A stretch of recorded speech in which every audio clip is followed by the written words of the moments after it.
Assalamualaikum warahmatullahi wabarakatuh. Perkenalkan, nama saya Dini Pranela dari kelas 4 Manajemen Pemasaran dengan NIM 01020582054022. Baiklah, di sini saya akan menjelaskan tentang pembelian produk di toko online shop. Yang A. Tahapan keputusan pembelian produk secara online. Yang pertama, pengenalan kebutuhan. Di sini pembeli mengenali adanya masalah atau kebutuhan. Pembeli merasakan perbedaan antara keadaan nyata dan keadaan yang diinginkan. Kebutuhan dapat dipicu oleh rangsangan internal atau dari dalam diri dan rangsangan eksternal lingkungan. Pada tahap ini, pemasar perlu mengenal berbagai hal yang dapat menggerakkan kebutuhan atau minat tertentu konsumen. Para pemasar perlu meneliti konsumen untuk memperoleh jawaban apakah kebutuhan yang dirasakan atau masalah yang timbul, apa yang menyebabkan semua itu muncul, dan bagaimana kebutuhan atau masalah itu menyebabkan seseorang mencari produk tersebut. Yang kedua, pencarian informasi. Seorang konsumen yang sudah tertarik mungkin mencari informasi lebih banyak informasi, tetapi mungkin juga tidak. Bila dorongan konsumen dan perlu yang dapat memuaskan ada dalam jangkauan, konsumen kemungkinan akan membelinya. Bila tidak, konsumen dapat menyimpan kebutuhan dalam ingatan atau melakukan pencarian informasi yang berhubungan dengan kebutuhan tersebut. Yang ketiga, ada evaluasi alternatif. Pada tahap ini, konsumen dihadapkan pada beberapa pilihan produk yang akan dibelinya. Untuk itu, konsumen melakukan evaluasi terhadap barang mana yang benar-benar paling cocok untuk dibeli sesuai dengan kebutuhan dan keinginannya. Bagaimana konsumen mengevaluasi alternatif barang yang akan dibeli tergantung pada masing-masing individu dan situasi membeli spesifik. Pemasar harus mempelajari pembeli untuk mengetahui bagaimana sebenarnya mengevaluasi alternatif merek. Bila mereka mengetahui proses evaluasi apa yang sedang terjadi, pemasar dapat membuat langkah-langkah untuk mempengaruhi keputusan pembeli. Yang keempat, keputusan membeli. Tahap dari proses keputusan membeli yaitu ketika konsumen benar-benar membeli produk. Pada umumnya, keputusan membeli yang dilakukan konsumen adalah membeli produk yang paling disukai. Tetapi ada dua faktor yang muncul antara niat untuk membeli dan keputusan untuk membeli, yaitu sikap orang lain dan situasi yang tidak diharapkan. Konsumen umumnya membentuk niat membeli berdasarkan pada faktor pendapatan, harga, dan manfaat produk. Akan tetapi, peristiwa-peristiwa yang tidak diharapkan bisa mengubah niat pembelian. Jadi, pilihan dan niat untuk membeli tidak selalu berakhir pada keputusan membeli barang yang sudah dipilih. Kemudian yang terakhir ada tingkah laku pasca pembelian. Setelah membeli produk, konsumen akan merasa puas atau tidak puas terhadap barang yang dibeli. Pembeli akan menentukan puas atau tidak itu terletak pada hubungan antara harapan konsumen dan prestasi yang diterima dari produk.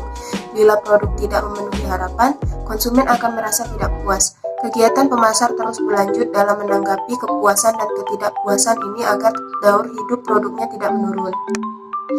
Kemudian yang D, ada faktor-faktor yang dapat mempengaruhi keputusan pembelian pada produk retail online. Yang pertama, ada akses yang mudah. Apabila konsumen sulit menemukan atau mengakses platform di mana kamu berjualan, pada satu titik konsumen akan merasa malas dan lebih memilih untuk mencari toko lain. Maka itu, pastikan tokomu mudah diakses, terutama apabila kamu menjalankan bisnis online.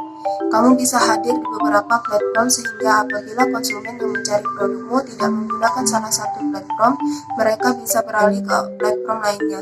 Misalnya, selain berjualan di toko secara langsung, kamu juga bisa membuat website, toko di marketplace, dan akun di media sosial. Pastikan juga bisnismu mudah dihubungi oleh konsumen. Yang kedua, tampilan toko dan produk. Kesan yang didapatkan konsumen saat mereka mengunjungi tokomu atau melihat produkmu bisa menentukan apakah mereka semakin tertarik untuk berbelanja atau tidak. Contohnya saja, banyak orang memutuskan untuk makan di suatu tempat karena restorannya tampak menarik dari luar. Ini juga alasan mengapa banyak bisnis yang mengatur halaman media sosial sedemikian rupa agar terlihat estetis. Yang ketiga, informasi, ketersediaan, dan kualitas produk. Bukan hanya dari tampilan saja, tetapi keseluruhan produk juga mempengaruhi keputusan pembeli, mulai dari informasi, ketersediaan, hingga kualitas. Apabila informasi produk tidak jelas, konsumen pun bisa ragu dengan kualitas produk maupun kredibilitas bisnis. Kurangnya informasi produk juga memperlambat waktu berbelanja konsumen, di mana mereka harus menghubungimu terlebih dahulu untuk menanyakan detail produk, baru kemudian membeli. terutama untuk bisnis online. Cantumkan informasi produk sedetail mungkin beserta foto produk. Semakin jelas, konsumen pun bisa semakin yakin untuk membeli produk tersebut. Cantumkan juga mengenai ketersediaan produk. Usahakan agar produk selalu tersedia, terutama untuk produk favorit. Apabila produk sering habis, konsumen bisa jadi malas untuk menunggu dan akhirnya batal membeli. Keempat, promosi yang benar. Promosi jelas menjadi salah satu kunci utama untuk menarik konsumen. Makanya, banyak bisnis yang mengadakan promo besar-besaran pada momen-momen tertentu. Dalam mengadakan promo, buat agar promomu semenarik mungkin. Kamu bisa membandingkannya dengan promo-promomu sebelumnya atau dengan promo kompetitor. Pikirkan mengenai bagaimana kamu bisa memberikan nilai lebih kepada konsumen. Yang kelima, review dari pembeli lain. Reputasi toko sangat mempengaruhi keputusan konsumen dalam membeli barang, khususnya untuk bisnis online. Maka terus pantau rating dan review yang diberikan konsumen terhadap tokomu. Apabila ada keluhan, segera tangani. Tampilkan juga testimoni dari pelanggan agar calon pembeli semakin yakin dan percaya. Yang keenam, salah satu faktor utama dari barang adalah harga yang terjangkau bukan berarti harga harus terlalu mahal. Apabila harga terlalu murah hingga di bawah standar, bisa jadi konsumen malah ragu mengenai kualitas produk tersebut. Namun jika harga terlalu mahal, konsumen kemungkinan akan mencari toko lain yang bisa menawarkan harga yang lebih terjangkau.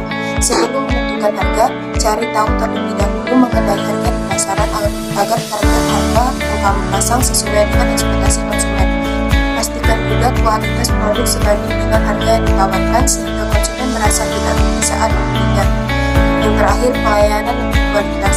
Kualitas pelayanan yang lambat atau tidak ramah dapat membuat konsumen menjadi enggan untuk membeli. Gunakan bahasa yang sopan dan ramah dalam merespon konsumen. Sebisa mungkin respons konsumen secepatnya. Apabila ada jam operasional, cantumkan jam tersebut pada profil tokomu sehingga konsumen tahu kapan waktu yang tepat untuk menghubungimu. Kesimpulannya adalah, dalam proses belanja online kita membutuhkan beberapa informasi dari toko. Proses pembelian selalu dimulai dengan adanya kesadaran untuk kemampuan tentang adanya kebutuhan atau program. Di ranah online, mencari informasi biasanya dilakukan dengan melakukan pencarian Google atau bertanya melalui sosial media. Salah satu faktor utama dari membeli barang adalah harga. Harga yang terjangkau bukan berarti harga yang harus terlalu murah. Apabila harga terlalu murah hingga di bawah standar, bisa jadi konsumen malah ragu mengenai kualitas produk tersebut. Contohnya, banyak orang memutuskan untuk makan di suatu tempat karena restorannya tampak menarik dan luar. Ini juga alasan mengapa banyak bisnis yang mengatur halaman media sosial sedemikian rupa agar terlihat estetis. Promosi jelas menjadi salah satu kunci utama untuk menarik konsumen. Makanya, banyak bisnis yang mengadakan promo besar-besaran pada momen-momen tertentu. Dalam mengadakan promo, buat agar promomu semenarik mungkin. Baiklah, itu saja penjelasan dari saya.